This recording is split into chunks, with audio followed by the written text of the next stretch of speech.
Movies. Movies have always been simultaneously a business and an art form. To try to separate the two is like trying to pick the nuts out of crunchy peanut butter.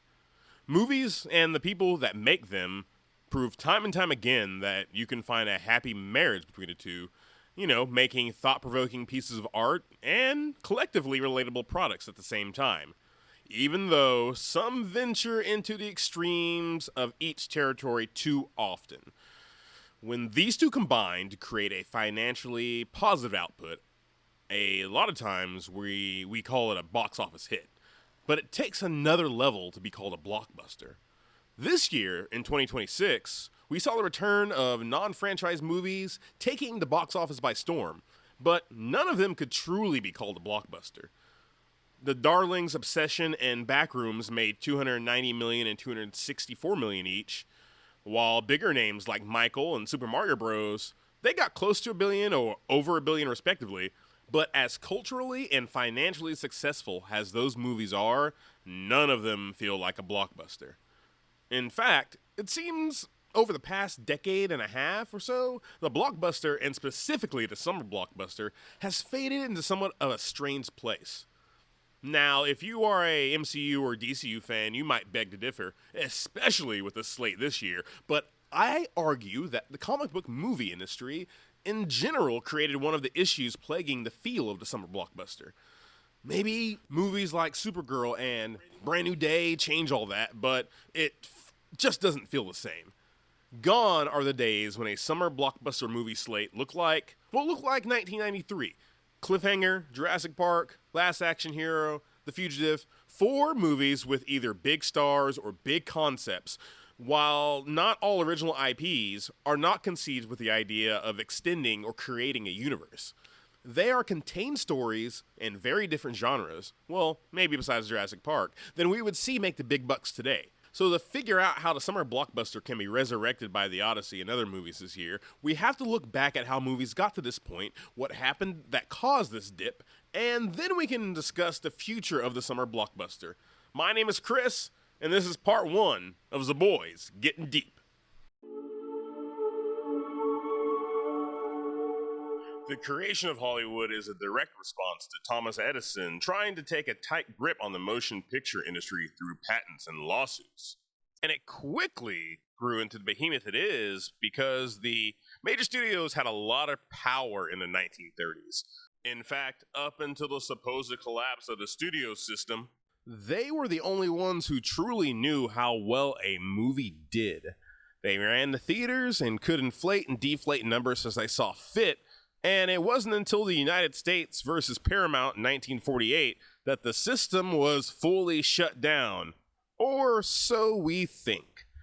This led to more transparency with box office numbers and helped usher in the age of the blockbuster. Now, before 1948, there were still movies that were undoubtedly hits and would have even been considered blockbusters today. We have to start where it all began, sadly, with Birth of a Nation. It's a racist piece of garbage that also became the standard of modern movie making and had a large release. You can go look up all the things that it brought into the movie industry on your own, because I'm not about to give it any more talk than I already have. Frankenstein in 1931, that's much better, and was the first big modern horror hit, proving that the public was ready to be scared in their seats and pay for it too. Snow White and the Seven Dwarfs and The Wizard of Oz, yeah, giant hits that set up the next 90 years of fantastical hits, with movies based off of books and fairy tales becoming big business in the coming years. Now in 1939, Gone with the Wind became the first true blockbuster in my mind. It had a big-time actor, it had a big-time director, and it was an IP that was already a novel, and it dealt with history that was less than 100 years old. It had all the makings of a can't-miss movie, and even nowadays, it's considered the highest-grossing film of all time with adjusted metrics. Red, you go. Where shall I go? What shall I do? Frankly, my dear, I don't give a damn. The 50s might have seen the rise of TV, but big epic movies like The Ten Commandments and The King and I still were considered giant blockbusters. The 60s and early 70s saw great films from big directors and small directors alike who would become giant names and bring Hollywood into what I call the true blockbuster era of the late 70s. But before then, The Godfather, Lawrence of Arabia, the Bond movies, 2001: A Space Odyssey, all movies that would go down as some of the greatest of all time, and ones that greatly affected how we look at films as art versus products. Do you expect me to talk? No, Mr. Bond, I expect you to die. The Exorcist was a word-of-mouth movie that became a smash hit because it pushed the boundaries of taste and what you could do on screen, but the people came out to see it in droves. Well, then let's introduce ourselves. I'm Damien Karras. And I'm the devil. The thing about most of the movies that I just named, and many others before 1975, well, they were released, but not in the summertime. The summer was not the prime real estate for movies to come out that it would be, but by the time the summer of 1975 came around, the world was ready for a movie that would change everything. And then 2 years later, somehow, it changed again.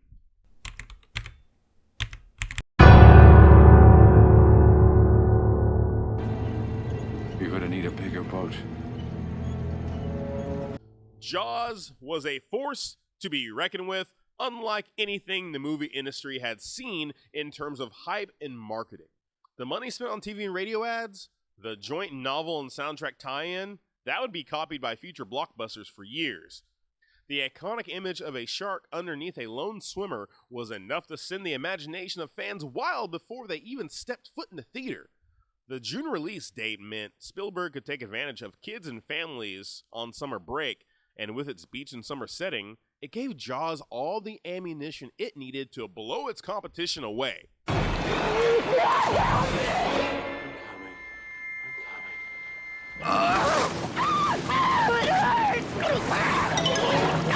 Jaws is without a doubt the first true summer blockbuster. But its legacy is, well, it's that it paved the way for George Lucas to create an entire new category of blockbuster with Star Wars in 1977 and beyond. Hello there. Now, Star Wars and its sequels in 1980 and 1983 respectively showed what the anticipation of a franchise can do to summer movie madness. Indiana Jones did the same as the 80s blasted into the 90s, with each summer having one big hit after another. Kalima. Kalima. Back to the Future, Top Gun, Ghostbusters, Rocky, Rambo, all these great movies with big characters and actors making tons of money in the summer heat. Murdoch. I'm coming to get you. And once the 90s hit, the summer blockbusters seemed to be the only movies that mattered to the masses. With other movies, getting shoved to award season time or studio dump time, which had lots of gems actually. Revenge is mine. Long live the hook!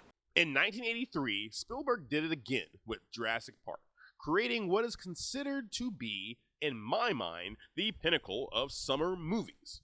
The action was tight, the story was digestible, the performances didn't get overshadowed by the effects, and the effects were mind-blowing.